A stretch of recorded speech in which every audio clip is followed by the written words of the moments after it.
Aujourd'hui, rejoignez-moi dans mes enquêtes pour faire la lumière sur les prémices très controversées du roman Da Vinci Code. Jésus-Christ et Marie-Madeleine ont-ils réellement eu un enfant? Leur descendance peut-elle être apparentée à l'ancienne lignée royale française qui avait pour nom les Mérovingiens? Pour faire la part de vérité parmi les mythes et les légendes qui alimentent l'extraordinaire roman de Dan Brown, je vais me lancer dans l'étude des chefs-d'œuvre de Léonard de Vinci. Partir explorer les grottes dans lesquelles ont été découverts les manuscrits de la Mère Morte et procéder à l'analyse ADN d'une reine mérovingienne. Mon objectif est de déterminer s'il est possible de retrouver des traces génétiques de Jésus-Christ et de Marie-Madeleine. À la recherche de la vérité, je ne reculerai devant rien. Je crois que la corde ne tiendra pas.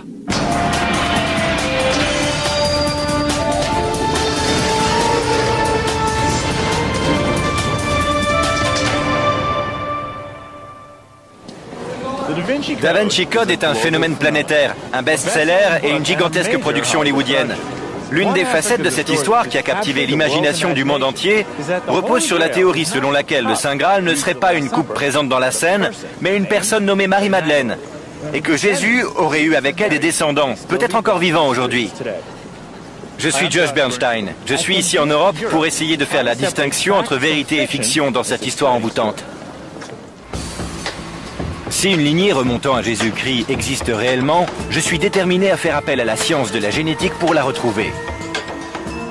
Mais tout d'abord, il me faut replacer cette histoire fascinante dans son contexte. La scène d'ouverture de Da Vinci Code se déroule à Paris. Et c'est un bon point de départ pour démarrer mes recherches. Nous sommes au Louvre. C'est ici que débute Da Vinci Code, devant l'un des plus grands chefs-d'œuvre de Léonard de Vinci. Le musée est fermé aujourd'hui, mais j'ai organisé pour nous une petite visite privée. C'est Alice Jouve, une historienne de l'art, qui va me guider en ces lieux. Suivez-moi. Fantastique, une visite privée. Dans le roman Da Vinci Code, un conservateur du Louvre est assassiné dans cette galerie où sont conservés les plus célèbres tableaux du monde. C'est la première fois que je la vois. Les œuvres de Léonard de Vinci sont réputées pour la part de mystère qu'elles renferment. Magnifique. Mona Lisa, au sourire énigmatique, est sans doute son portrait le plus célèbre. Mais je suis venu ici pour étudier deux autres œuvres de Léonard de Vinci. D'après le roman de Dan Brown, Léonard de Vinci avait connaissance d'un secret qui aurait pu ébranler les fondements du christianisme. Alors, pour ne pas exposer ce secret au grand jour, le peintre a caché des indices dans ses tableaux. C'est la Vierge au rocher. Quel est le mystère associé à cette toile? Elle relate l'histoire d'un épisode tiré des évangiles apocryphes, durant lequel la Sainte Famille vient accueillir Jean-Baptiste lors de la fuite en Égypte. Et tous trouvent refuge dans cet abri de pierre. Qui est qui? Alice Jouve m'explique que cette toile illustre une rencontre entre Jésus-Christ et Saint Jean-Baptiste, qui d'après certaines croyances aurait eu lieu lors de la fuite vers l'Égypte. Ce voyage est brièvement évoqué dans l'Évangile selon saint Matthieu, mais il est bien plus détaillé dans les évangiles apocryphes qui ne font pas partie de la Bible. Mais Alice Jouve me révèle également que Léonard de Vinci était un novateur. Il ne représentait pas les scènes bibliques selon les attentes de ses clients. Ce tableau est particulièrement ambigu. On a du mal à savoir qui des deux protagonistes bénit l'autre. J'imagine que s'il s'agissait de Jean-Baptiste avec l'archange Uriel, et que c'était Jésus avec la Vierge Marie, ce qui me paraît logique... Oui. Alors on peut affirmer que c'est Jean-Baptiste qui bénit l'enfant Jésus. C'est possible. Mais dans ce cas, pourquoi les dépeindre d'une manière qui porte à confusion? C'est à De Vinci qu'il faudrait le demander. Mais l'œuvre la plus controversée de Léonard de Vinci est bien plus ambiguë encore. Il s'agit d'une fresque ornant les murs d'un couvent à Milan. Elle représente la scène, le dernier repas du Christ. D'après le roman Da Vinci Code, la personne assise à la droite de Jésus, que l'on suppose être le jeune et imberbe apôtre Jean, serait en réalité Marie-Madeleine. Mais plus surprenant encore, le roman nous révèle qu'elle occupe la place d'honneur lors du dernier repas, parce qu'elle serait l'épouse de Jésus. Autre affirmation, la coupe de vin du Christ, plus communément appelée le Saint Graal, n'est visible nulle part. Le roman soutient la thèse selon laquelle cette absence de coupe ferait partie d'un code très élaboré que Léonard de Vinci aurait glissé dans son œuvre. Le plus grand secret de ce code, c'est que le sang du Christ ne serait pas contenu dans une coupe, mais dans les entrailles de Marie-Madeleine. D'après le roman, Léonard de Vinci avait connaissance de ce détail, car il était l'un des grands maîtres du prieuré de Sion, une organisation secrète, gardienne de la lignée d'essence divine. Je veux en savoir plus sur les mystères qui entourent le prieuré de Sion. Je me rends dans le sud de la France, dans un petit village situé au sommet d'une colline qui a pour nom Rennes-le-Château.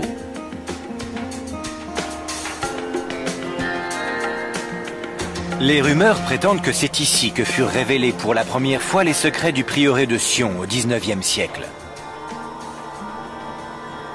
L'homme qui a exposé l'affaire au grand jour, un certain Béranger Saunière. L'abbé Saunière était le curé de Rennes-le-Château. C'était un homme d'origine modeste, mais mystérieusement, du jour au lendemain, il se trouva en possession de beaucoup d'argent. Une énorme somme d'argent, dont personne ne put jamais expliquer la provenance. Nous y voilà. Touvia Fogel, qui est chercheur, me montre comment l'abbé Saunière a employé sa mystérieuse fortune.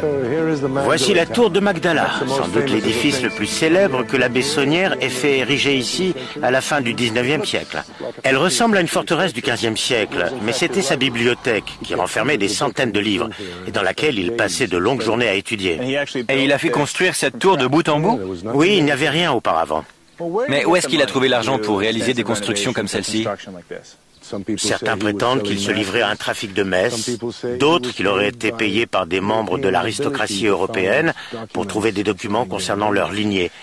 Mais il a obtenu cet argent quelque part et à l'époque cela représentait par ailleurs une somme colossale.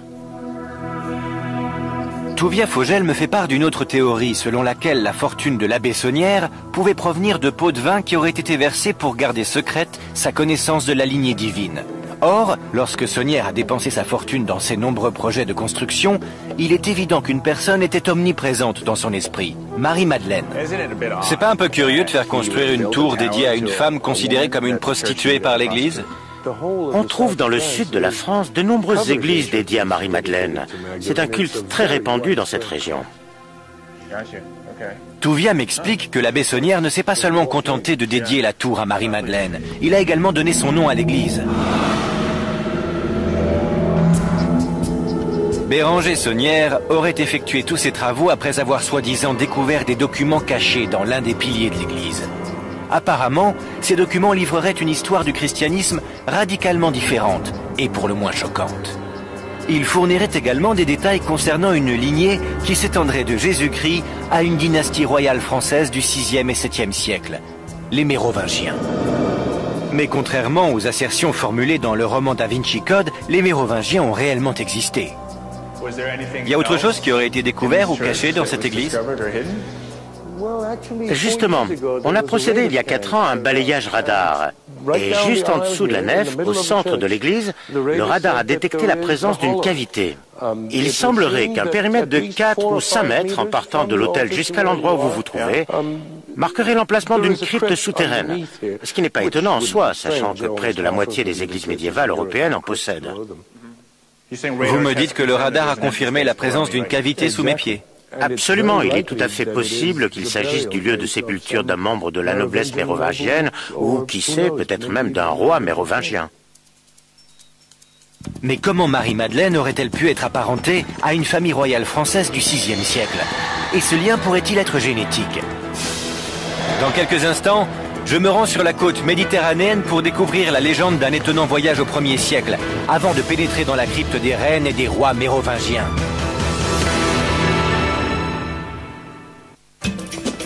Ma quête pour découvrir la vérité qui se cache derrière l'histoire de Da Vinci Code m'a conduit dans le sud de la France.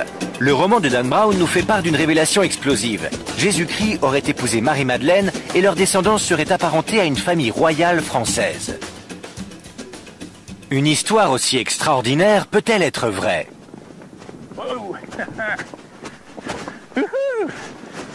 Bienvenue en Camargue. Une région mondialement réputée pour ses chevaux sauvages. Cet endroit est également connu pour être le point d'arrivée de voyageurs peu ordinaires.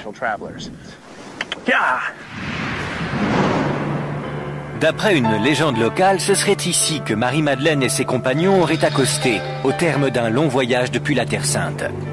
La légende raconte qu'ils fuyaient les Romains, et ils avaient de bonnes raisons de vouloir leur échapper. Marie-Madeleine avait avec elle un enfant qui n'était autre que la fille de Jésus-Christ.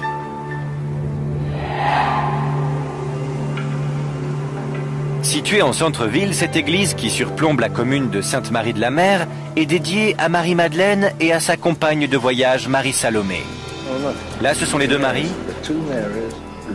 L'écrivain Tim Wallace Murphy est ici pour me raconter les légendes qui entourent toujours cette église. Aujourd'hui, cette église est dédiée aux deux Maries? C'est ce que la plaque située à l'extérieur, ainsi que l'Église catholique, veulent bien nous laisser croire.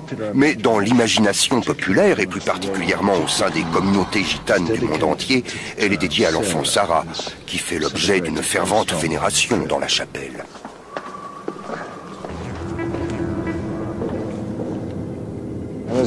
Comme vous pouvez le voir, d'après ces cierges, ceci est le cœur spirituel de l'Église. Cette dame est hautement vénérée. C'est donc Sarah? D'après la tradition de l'Église, elle était la servante de Marie-Madeleine et de Marie-Salomé. Selon une autre tradition, elle serait la fille de Jésus et de Marie-Madeleine. Quelle est la probabilité que Jésus ait eu un enfant? C'est incontestable, cela ne fait aucun doute. Il y a 3 traditions juives qui se rejoignent pour renforcer cette thèse. Premièrement, tous les hommes juifs ont pour devoir de se marier et d'engendrer une descendance. Dieu a dit « Allez et multipliez-vous » et le peuple juif était très respectueux de la loi. D'autre part, en tant que rabbin, Jésus aurait dû être marié et avoir des enfants, car il est dit dans le Nouveau Testament que Jésus était rabbin. Qu'en est-il d'une éventuelle lignée dont on pourrait retrouver la trace? Il est presque certain qu'il y en a une. Et on pourrait l'établir s'il n'y avait pas un vide administratif et documentaire entre la chute de l'Empire romain et, disons, le Xe siècle. Mais il y a une théorie selon laquelle on retrouverait une trace de cette lignée chez les Mérovingiens, et Dan Brown a repris cette thèse dans son roman. La plupart des spécialistes en études bibliques ne partagent pas la conviction de Tim Wallace Murphy quant à la situation de famille de Jésus. En revanche, l'existence d'une famille royale mérovingienne est quant à elle indéniable. Voilà qui est intéressant. Réfléchissez à cette série d'hypothèses. Si Jésus avait été marié, aussi insensé que cela paraisse, si Marie-Madeleine et lui avaient eu un enfant, si cet enfant était arrivé dans le sud de la France, et s'il était à l'origine de la dynastie mérovingienne, serait-il possible de trouver encore aujourd'hui des traces de cette lignée royale? Il n'y a qu'un seul moyen de le savoir. Je pars retrouver l'un des plus grands experts européens habilités à effectuer des analyses sur des ADN anciens. Je veux procéder à une recherche couvrant une période de 2000 ans sur une lignée dont les origines remonteraient de la Terre Sainte pour s'étendre jusqu'en Europe. À l'université de Louvain en Belgique, le professeur Jean-Jacques Cassiman a déjà étudié l'ADN de la famille royale française. Il a récemment mis un terme à une ancienne polémique en prouvant, ADN à l'appui, que le fils supposé de Marie-Antoinette et de Louis XVI était bel et bien l'enfant dont le corps avait été retrouvé au temple. C'est le scientifique idéal pour m'aider dans mes recherches. J'étudie le roman Da Vinci Code et la théorie de la descendance de Jésus, des Mérovingiens à aujourd'hui. Oui. J'aimerais savoir comment la science de la génétique peut m'aider dans ma quête. Voyez-vous, la fréquence de certains types d'ADN varie d'une communauté ou d'une population à l'autre. Et c'est sur ce point qu'il faut concentrer ses recherches. En d'autres termes, il faut essayer de déterminer quelle est la fréquence des profils ADN particuliers dans la communauté dont Marie-Madeleine était originaire. Ça veut dire que vous avez une base de données consignant des marqueurs génétiques d'individus à travers le monde entier, Oui. et vous pouvez déterminer lesquels d'entre eux sont originaires du Moyen-Orient? Oui. Pour que ma quête soit réaliste, où dois-je me rendre et que dois-je vous ramener concrètement? Et si vous ne pouvez pas retrouver Marie-Madeleine, la meilleure alternative serait d'obtenir des ossements ou des restes d'un individu qui serait un de ses descendants potentiels, afin que nous puissions les examiner. Le professeur Cassiman me confie que si je parviens à me procurer un fragment d'os appartenant à une personne issue de la lignée de Marie-Madeleine, son laboratoire sera en mesure de rechercher toute trace d'ADN intacte. Ce qui implique une opération consistant à réduire en poudre les ossements, puis en extraire et agrandir toute trace d'ADN encore présente dans les fragments. Il m'explique que seul l'ADN mitochondrial peut être identifié dans des restes aussi anciens. Il s'agit d'une molécule d'ADN qui demeure intacte durant des milliers d'années. Admettons que je sois capable de me procurer un échantillon d'ADN mitochondrial. Oui. Comment cela peut-il m'aider à prouver ou non que cette personne est apparentée à Jésus? L'ADN seul ne pourra rien vous révéler. Il faut le comparer à un autre élément. Il faut prélever des échantillons parmi la communauté à laquelle il appartient et vérifier si l'origine supposée des ossements et celle des personnes prélevées est la même. Si les théories avancées dans Da Vinci Code sont avérées, alors je dois m'attendre à trouver des marqueurs génétiques de type moyen-oriental dans l'ADN mérovingien. Oui, et nous pourrons ainsi comparer les deux populations, dont celle du Moyen-Orient en l'occurrence, et définir s'il y a oui ou non compatibilité. Alors la meilleure chose à faire à présent, et j'ignore si j'en ai la possibilité, c'est de trouver un monarque mérovingien qui pourrait nous fournir son ADN. Oui, tout à fait. Bonne chance. Merci. Je n'ai plus qu'à retourner à Paris, et je vous tiens informé. Très bien. Bonne chance. Merci. Un souverain mort depuis des siècles pourrait détenir la clé du grand mystère de Da Vinci Code. Mais quelle chance a-t-on de pouvoir trouver un squelette royal près de 1500 ans après les faits? Pour me pencher sur cette question, je me suis rendu dans la somptueuse basilique de Saint-Denis, située dans la banlieue nord de Paris. C'est ici même, sous les pavés de ce sol très ancien, que les archéologues ont fait une découverte tout à fait étonnante. J'ai rendez-vous avec Daniel Perrier, l'un des plus grands experts français de l'époque mérovingienne. Il me dit que cette basilique n'est pas seulement un lieu de culte, mais que c'est aussi le site de sépulture de la monarchie française depuis la toute première dynastie. Celle qui m'intéresse est la mérovingienne. Normalement, le public n'est pas autorisé ici. Excellent. J'ai un accès spécial. C'est l'aventure. Ça alors. Voici les sarcophages. On compte une soixantaine de tombeaux mérovingiens. Une soixantaine? Oui, une soixantaine. Tous des nobles. Tous ces sarcophages, ça donne la chair de poule. Oui. Cet endroit est immense. Oui, et une partie reste encore à dégager. Vous voyez, au-delà de ce mur, au fond, il reste des sarcophages qui attendent d'être exhumés. Et on sait qui se trouve à l'intérieur? Non, on n'en sait rien. Vraiment? Oui, on l'ignore. Tous des mérovingiens dont on ignore le nom. Oui, car il n'y a aucune inscription sur les couvercles. À l'exception toutefois d'une reine prénommée Arégonde, que l'on a pu identifier grâce à ses bijoux. Ah oui, vous savez qui elle est grâce à ses bijoux? Oui. Excellent. Où sont ces restes? Ils se trouvent au musée d'archéologie nationale. Ai-je la possibilité de les voir? Oui, bien sûr. Vraiment? Oui. Parfait. Le sarcophage de la reine Arégonde se trouve désormais à l'étage avec le reste de la monarchie française. Mais sa dépouille est conservée de l'autre côté de Paris, au musée des Antiquités nationales de Saint-Germain-en-Laye. Les restes de la reine Arégonde pourraient constituer un indice d'une importance capitale. Quelles réponses génétiques peuvent nous offrir les ossements de cette reine mérovingienne?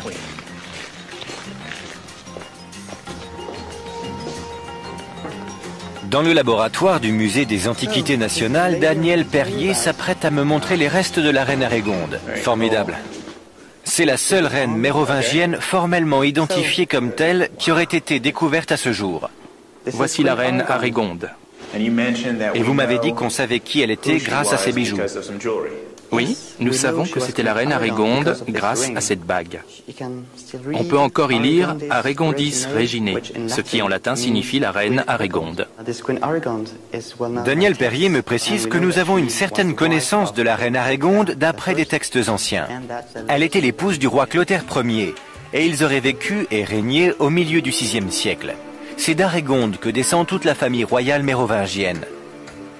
Le roman Da Vinci Code affirme que la lignée se serait étendue au-delà de la dynastie. Si tel est le cas, l'ADN d'Arégonde est un élément probant pour rechercher d'éventuelles traces d'ascendance moyen-orientale. Est-ce qu'il y a déjà eu des tests ADN effectués sur cette dépouille? Non, hélas. Jusque-là, cela n'a pas été possible. Et si je vous en donnais la possibilité? Ce serait formidable. Alors, si je trouve un moyen d'effectuer une analyse ADN complète de cette personne, comment procéder? Qu'est-ce que je peux utiliser? Les analyses ADN impliquent la destruction de l'objet étudié. Alors, une dent... Je peux prendre une dent? Oui, merci. Une dent. Aucune analyse ADN n'a jamais été effectuée sur un monarque français d'une époque aussi ancienne. Nous sommes les premiers à avoir l'autorisation de le faire. C'est bien plus que de la science approfondie. C'est également un véritable privilège. D'après le généticien Jean-Jacques Cassiman, si la lignée de Jésus s'était mêlée à celle des Mérovingiens, alors les marqueurs génétiques de la reine Arégonde devraient indiquer une origine moyenne-orientale. Ce qu'il me reste à découvrir maintenant, c'est quelle communauté vivant encore aujourd'hui possède le profil ADN le plus proche de Jésus et Marie-Madeleine. L'esprit de Jésus-Christ était peut-être divin, mais son corps, lui, était humain. Alors je peux sans doute réussir à en savoir plus sur sa lignée en étudiant la communauté dont il était originaire. Il est temps de visiter son ancienne patrie, l'État d'Israël. Dans quelques instants, je retrouve la piste de la mystérieuse Marie-Madeleine et je descends en rappel dans des grottes très anciennes, à la recherche d'indices qui pourraient me livrer des informations sur ce que fut sa vie après la crucifixion. Je suis la piste du roman Da Vinci Code. J'ai besoin d'en savoir plus sur Jésus et Marie-Madeleine. Ont-ils véritablement eu un enfant ensemble?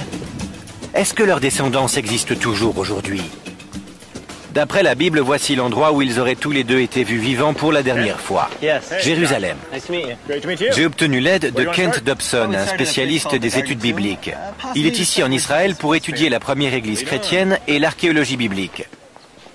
Kent me révèle que la tombe du jardin est la fameuse et dernière demeure où aurait reposé le corps de Jésus. Beaucoup croient que c'est ici que Jésus a ressuscité. À la fin du 19e siècle, un protestant nommé Charles Gordon serait venu ici et aurait identifié la tombe de Jésus en tant que telle. Allons la découvrir. D'accord.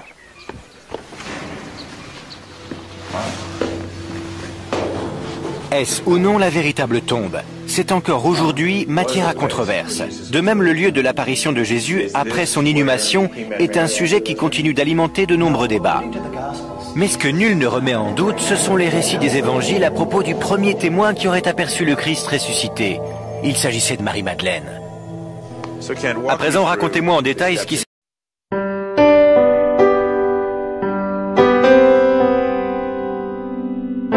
passé après la résurrection. D'après les évangiles, un groupe de femmes serait venu se recueillir sur la tombe de Jésus. Et d'après l'évangile selon Saint Jean en particulier, c'est Marie-Madeleine qui aurait eu en premier une conversation avec Jésus, ici, dans ce jardin. Tout d'abord, elle ne l'a pas reconnu. Elle a cru qu'il s'agissait du jardinier. Puis, au fil de la discussion, elle a fini par reconnaître son interlocuteur et elle prononce le terme « rabboni », probablement en araméen, ce qui signifie « mon rabbin ». Quelle portée cela peut-il avoir si le fait que la première à voir le Christ ressuscité était une femme, et surtout que cette femme en question était Marie-Madeleine? C'est tout à fait singulier, car nous avons affaire à une société très patriarcale, et on peut légitimement s'attendre à ce que les témoins soient des hommes, surtout si cet événement spectaculaire est destiné à être consigné. Or, dans ce cas présent, ce sont des femmes. Elles sont ensuite allées trouver les disciples pour leur raconter ce qu'elles ont vu, mais ils ont refusé de les croire. Pourrait-il s'agir de ce que Dan Brown appelle le féminin sacré, à savoir l'importance des femmes dans cette culture? Il apparaît que les évangiles élèvent la position des femmes au rang de disciples de Jésus, leur donnant ainsi une voix et une place importante.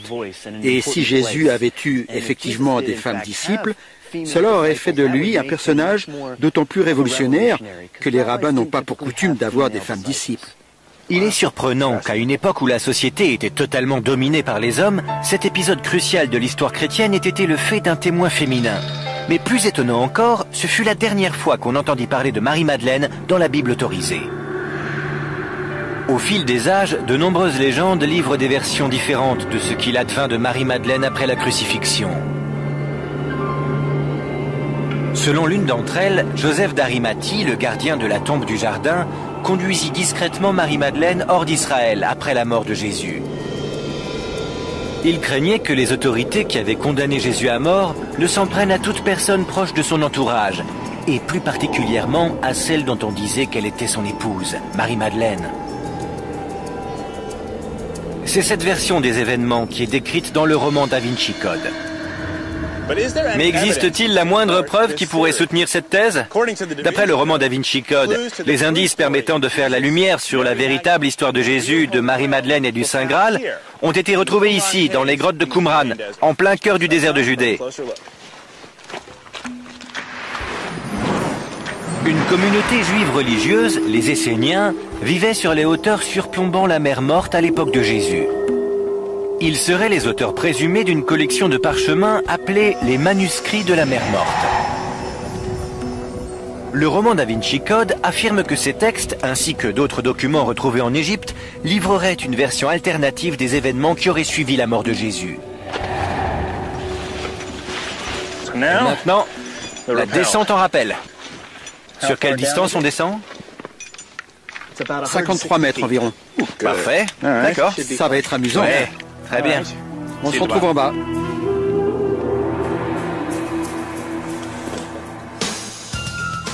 Il semblerait que les Esséniens aient tenu à conserver leurs écrits et leur version de l'histoire dans un endroit totalement inaccessible à leurs ennemis romains. Parfait. Et ils ont réussi, bien au-delà de leurs espérances. En effet, les manuscrits de la mer Morte ne furent découverts qu'en 1947. Je veux voir par moi-même l'endroit où ces documents ont été cachés et comment ils ont pu ainsi rester secrets durant près de 2 millénaires. Je suis stupéfait car certaines de ces grottes sont particulièrement reculées. Ceux qui ont découvert les manuscrits n'avaient pas d'équipement pour l'escalade et pourtant, ils les ont retrouvés dans les endroits les plus difficiles d'accès de Qumran. C'est à se demander comment ils y sont parvenus.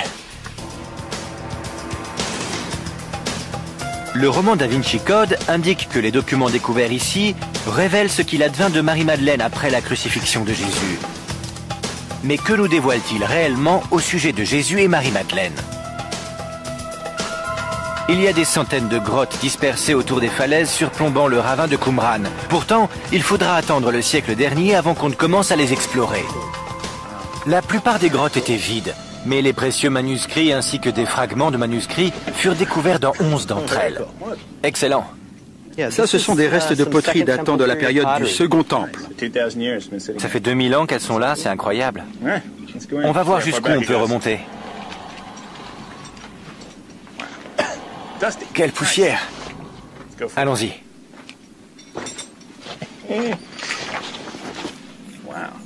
Ces grottes ont l'air profondes.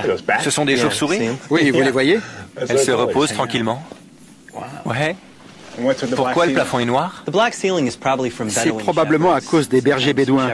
Parfois, ils viennent passer la nuit ici et ils allument un feu. À vrai dire, c'est comme cela qu'ont été découverts les manuscrits de la mer Morte. Un berger bédouin a lancé une pierre dans une grotte et il a entendu un bruit de poterie brisée. Alors, il est revenu le lendemain et il a trouvé tout un ensemble de pots cassés ainsi que des manuscrits et des fragments de manuscrits qu'il a ensuite vendus sur un marché d'objets anciens contre quelques pièces. Qu'est-ce que les manuscrits nous apprennent au sujet de Jésus et de Marie-Madeleine? En ce qui concerne Jésus, aucune mention n'est faite de lui. Il en va de même pour Marie-Madeleine, Jean-Baptiste, le christianisme ou les disciples de Jésus. Les manuscrits de la mer Morte ne disent rien sur ce point. Vraiment? Aucune mention n'est faite de Jésus ou de Marie-Madeleine dans ces textes? Aucune. Aucun élément de théorie alternative ou concernant sa lignée ou une éventuelle relation entre Jésus et Marie-Madeleine? Rien. C'est le vide absolu. C'est formidable de visiter l'endroit où ont été découverts les célèbres manuscrits de la mer Morte, mais pour moi c'est l'impasse. Ce passage du roman Da Vinci Code relève donc de la pure fiction. D'après Kent Dobson, les manuscrits de la mer Morte ne font aucune mention de Jésus ou de toute autre théorie parallèle relative au Saint Graal. Cependant, Kent me confie que les autres documents retrouvés en Égypte et mentionnés dans le roman Da Vinci Code existent réellement et qu'ils citent Jésus et Marie-Madeleine. Ces versions alternatives de l'histoire chrétienne sont appelées les évangiles gnostiques. On trouve même parmi ces textes un évangile de Marie-Madeleine. Malheureusement pour les experts, la plupart de son contenu est manquant. Toutefois, d'autres références sont disponibles. La plus captivante est l'évangile gnostique de Philippe, qui fait allusion à une relation privilégiée entre Jésus et Marie-Madeleine, bien plus intime que celle qui est décrite dans la Bible. Un des passages mentionne que Jésus embrassait fréquemment Marie-Madeleine sur... Mais il y a un trou dans le manuscrit, et donc on ignore où il l'embrassait. Cela attise ma curiosité, et je suis déterminé à en savoir plus sur Jésus, Marie-Madeleine, ainsi que la communauté dans laquelle il vivait. Dans quelques instants, je pars explorer les vestiges d'une ville que Jésus et Marie-Madeleine auraient bien connue. Et je vais me servir de la langue qu'ils parlaient pour tenter de retrouver les descendants de leur communauté. J'enquête au sujet de la révélation surprenante qui a été faite dans le roman Da Vinci Code, selon laquelle une lignée remontant de Jésus-Christ à une famille royale française existerait peut-être encore aujourd'hui. J'ai prélevé un échantillon provenant des restes de la seule reine mérovingienne identifiée comme telle, et je l'ai fait parvenir, pour une analyse ADN, à un laboratoire spécialisé. À présent, il me faut prélever un échantillon d'ADN de type moyen-oriental afin de le comparer à celui de la reine. Kent Dobson, un spécialiste en études bibliques, m'aide à retrouver la trace des plus proches descendants encore vivants de la communauté à laquelle Jésus et Marie-Madeleine appartenaient. Commençons par Marie-Madeleine. Pour quelqu'un qui a été témoin d'un épisode crucial de l'histoire chrétienne, à savoir la résurrection du Christ, nous ne savons étrangement que peu de choses d'elle. En réalité, le seul élément concret que nous possédons est son nom, Madeleine, qui d'après les spécialistes signifie « de Magdala ». Où sommes-nous? Dans un endroit très peu touristique. Il n'existe pas de ville actuelle ayant pour nom Magdala, mais Kent m'emmène visiter des vestiges, en dehors des limites autorisées, près de Migdal, en Galilée. Il fallait une autorisation spéciale. Quelle est l'histoire de ces piliers? Ils datent du 1er siècle, ce qui correspond à l'époque de Jésus. L'architecture ici est en majorité romaine. Ça alors? Oui. Et les restes de poterie ici, ils datent de la même époque? Oui, vous pouvez les ramasser. Ce sont des petits fragments de poterie. On en trouve partout ici, c'est un peu comme la décharge du monde antique. Kent me confie qu'il tient absolument à me montrer les vestiges de cet édifice antique. Croyez-le ou non, ceci est probablement une ancienne synagogue datant du 1er siècle. Comme vous le voyez, il y a des marches, qui étaient sans doute des sièges, et ici une série de piliers assez petits qui devaient soutenir la voûte du bâtiment. Est-ce qu'on connaît le nom de cette ancienne ville? Oui, ou du moins, on suppose qu'il s'agit du village de Magdala. Magdala. Cet endroit est tout ce qu'il reste de la ville de Magdala. Bien qu'on ne sache que peu de choses au sujet de Marie-Madeleine, on suppose qu'il s'agissait de son village. Et il ne fait aucun doute que Jésus a vécu quelque part dans cette même région. Presque tous les spécialistes sont unanimes sur le fait que Jésus a vécu ici, en Galilée. Si cet endroit était effectivement une synagogue, et sachant que Jésus allait de village en village pour prêcher dans les synagogues, on peut imaginer qu'il soit venu ici. En suivant Jésus comme fil conducteur à travers cette lignée, qu'est-ce que vous pouvez me dire au sujet de sa communauté? La synagogue tenait une place prépondérante dans la vie du peuple juif. C'était leur lieu de culte et de rassemblement. Même si Jésus parlait hébreu au sein de la synagogue, la langue dans laquelle il s'adressait à Marie-Madeleine était vraisemblablement l'araméen. Est-ce qu'on peut avoir un aperçu de la culture de Jésus à travers sa langue? La langue, c'est la culture. Si on veut comprendre les fondements d'une culture, il faut aussi s'intéresser à sa langue. L'arabe est devenu la langue dominante au Moyen-Orient. Mais il y a 2000 ans, c'était l'araméen. Cette langue est l'héritage du premier grand empire mondial, les Assyriens. Aujourd'hui, l'araméen a presque totalement disparu. Or, Kent me révèle que l'une des plus anciennes communautés chrétiennes, l'église syriaque orthodoxe, continue d'utiliser l'araméen comme langue officielle. La langue va peut-être pouvoir nous conduire au lien génétique le plus proche de Jésus. Nous savons désormais que Jésus et Marie-Madeleine appartenaient à une communauté originaire de cette région, sur les rives du lac de Galilée. Le problème, c'est qu'il s'est écoulé plus de 2000 ans depuis que Jésus a pour la dernière fois marché le long de ces rives, et la communauté qui vivait ici s'est dispersée. Mais si la langue est un moyen de remonter jusqu'à cette communauté, alors l'araméen est ma prochaine visite. C'est une piste qui me ramène à Jérusalem, où je vais tenter de retrouver le peuple qui parle encore araméen. Bienvenue au marché de la vieille ville, où tout est à vendre et où tous les prix sont négociables. Mais c'est pour la religion et non pour ses commerces que Jérusalem est célèbre. C'est une ville sacrée pour les 3 principales religions mondiales et elle compte d'innombrables communautés spirituelles. L'une d'entre elles est au centre de mes recherches. L'église syriaque orthodoxe continue d'utiliser l'araméen à travers sa liturgie et dans la vie courante. Le monastère syriaque de Saint-Marc est caché dans les petites ruelles étroites de la vieille ville. J'ai pris rendez-vous avec l'archevêque. Alors que nous pénétrons dans l'édifice, l'archevêque me révèle que l'histoire de l'église syriaque orthodoxe remonte au tout début de l'ère chrétienne. C'était la maison de Marc. Les membres de cette communauté religieuse croient que Marc, qui était l'un des disciples de Jésus, a vécu ici et que c'est également entre ces murs que s'est déroulée la scène. Tous les écrits à l'intérieur de cette église sont en araméen, y compris leur Bible. On lit de droite à gauche? Comme l'hébreu et l'arabe. C'est une sorte de croisement entre les deux, on dirait. Pourriez-vous me lire un passage en araméen? Oui. L'archevêque propose de me réciter le Notre Père en araméen.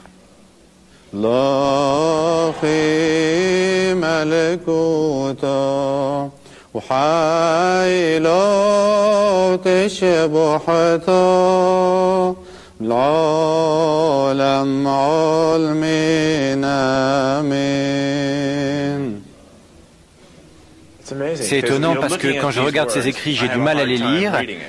Oui, par contre, quand je vous entends, je comprends. Je parle hébreu et j'ai compris environ 15% de ce que vous avez dit. Il y a des similitudes entre les deux langues. C'est très proche. À vous entendre, oui, mais quand je regarde ces écrits, Ce n'est pas facile à lire. c'est incroyable, car pour moi, c'est quelque chose qui a un sens particulier. En hébreu, on dit Todaraba. Ce qui veut dire merci beaucoup. Et en araméen, Taodirabo. C'est très proche. Et comment dites-vous shalom? Shlomo. Shlomo pour Shalom. D'accord. C'est très proche. On est frères alors? Oui, on est frères. Cette église est manifestement très ancienne, mais ce qui m'intéresse, c'est le lien direct que ce peuple prétend avoir avec Jésus-Christ. Cette communauté qui continue de parler et de prier en araméen est convaincue que les liens qui unissent leurs familles remontent jusqu'à Jésus-Christ? Oui, c'est ce que nous croyons. C'est votre croyance. Parce que nombreux sont ceux qui prétendent avoir une relation particulière avec Jésus à travers la foi, mais ils ne revendiquent pas pour autant un lien génétique. Naturellement. Pour vous, ça paraît évident, mais pour moi, c'est tout à fait extraordinaire. On en est fiers. L'archevêque considère que les membres de l'église syriaque ne sont pas seulement des disciples de Jésus, ce sont aussi ses descendants. Si tel est le cas, ce sont sans doute les êtres les plus proches de la lignée de Jésus que je serai amené à rencontrer. Nous sommes issus de la même famille, du même groupe génétique et spirituel que notre Seigneur. Je voudrais vous poser une question qui risque de vous paraître étrange. Allez-y. Vous seriez d'accord pour que je fasse procéder à des analyses ADN sur des membres de votre communauté? Bien sûr. Je vais seulement prélever un peu de salive sur un bâtonnet. Vous avez mon accord. C'est totalement indolore. Ces échantillons d'ADN seront ajoutés à la base de données des groupes génétiques du Moyen-Orient dont le professeur Cassiman m'a parlé. Mais pour corroborer la thèse d'une lignée d'essence divine soutenue dans le roman Da Vinci Code, encore faut-il que la reine Arégonde possède un marqueur génétique du groupe moyen-oriental. La grande question est quel verdict va-t-elle livrer? C'est fait. Merci. J'ai vu des chefs-d'œuvre artistiques majeurs, enquêter sur des sociétés secrètes et prélever des échantillons d'ADN royal. Il ne me reste plus désormais qu'à ramener ces prélèvements en Europe afin de rassembler toutes les pièces du puzzle. Dans quelques instants, j'apprends la vérité à propos de certains documents ayant servi de base au Da Vinci Code et je fais appel à la science de la génétique pour découvrir s'il existe éventuellement une lignée remontant à Jésus et Marie-Madeleine qui existerait encore aujourd'hui. J'ai suivi la piste des énigmes de Da Vinci Code, essayant de faire la part entre réalité et fiction. J'ai voyagé à travers l'Europe et le Moyen-Orient à la recherche de preuves sur l'existence d'une lignée apparentant Jésus-Christ à une dynastie royale française. J'ai réussi à mettre la main sur les ossements d'une reine vieux de 1400 ans.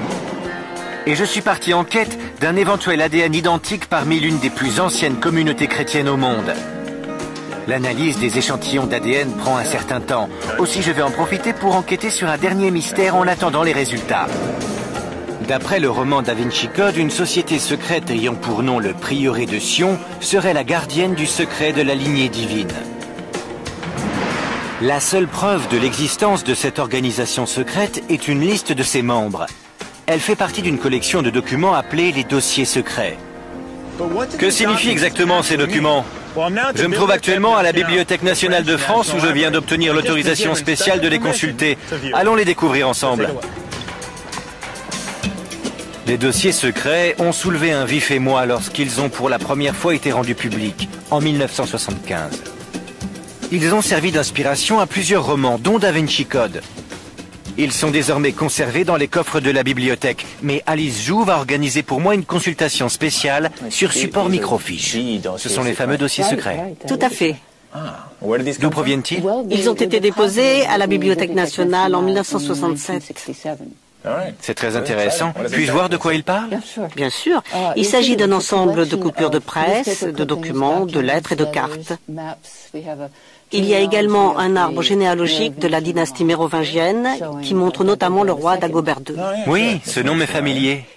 C'était un roi mérovingien qui a été assassiné en 679. Je vois. Alice Jouve m'indique que l'une des ramifications de l'arbre généalogique mérovingien s'étend jusqu'au XXe siècle. C'est donc la base du Da Vinci Code. Oui, mais c'est une mystification. Qu'est-ce que vous dites? Cet arbre généalogique a été fabriqué de toutes pièces par Pierre Plantard. Il n'y a aucune preuve historique permettant d'avancer que Dagobert II aurait eu une descendance. Mais tout ceci, Oui, toutes ces personnes, une pure invention. qu'y a-t-il d'autre? On y trouve également un autre document très intéressant, une liste des grands maîtres du prieuré de Sion. Et là, vous remarquerez le nom de Léonard de Vinci. Ah oui, Léonard de Vinci, 1510-1519. Alors une partie de l'histoire au moins serait vraie. Non, rien n'est vrai, car la création du prieuré de Sion date de 1956. Quoi? 1956? 1956. Et cette liste est l'œuvre du même auteur que l'arbre généalogique? Absolument. Si j'ai bien compris, ces deux éléments ne sont que des mensonges. Oui. Pierre Plantard, l'homme qui est à l'origine des dossiers secrets, a finalement avoué sous serment en 1993 qu'il avait inventé de toutes pièces ces documents. Les preuves écrites de la supposée lignée divine mise en évidence dans le roman Da Vinci Code seraient apparemment une invention datant du XXe siècle. Or, comme nous l'avons vu, la croyance selon laquelle Marie-Madeleine serait arrivée ici en Europe perdure depuis des siècles. Je retourne en Belgique, à l'université de Louvain, où le professeur Jean-Jacques Cassimant et son équipe ont analysé les échantillons d'ADN que je leur ai rapportés. Il reste une dernière question encore sans réponse. Existe-t-il un lien génétique entre Jésus-Christ, Marie-Madeleine, leur communauté au Moyen-Orient et la reine Arégonde de la dynastie mérovingienne? C'est ce que nous allons découvrir. Le professeur Cassimant me confie que ce fut une opération délicate. Il est très difficile d'extraire de l'ADN d'un ossement vieux de 1400 ans. Et lorsqu'il s'agit de surcroît d'une reine de France, la pression n'en est que plus grande. Merci. Je suis venu aux nouvelles. Très bien. Il y a une bonne et une mauvaise nouvelle.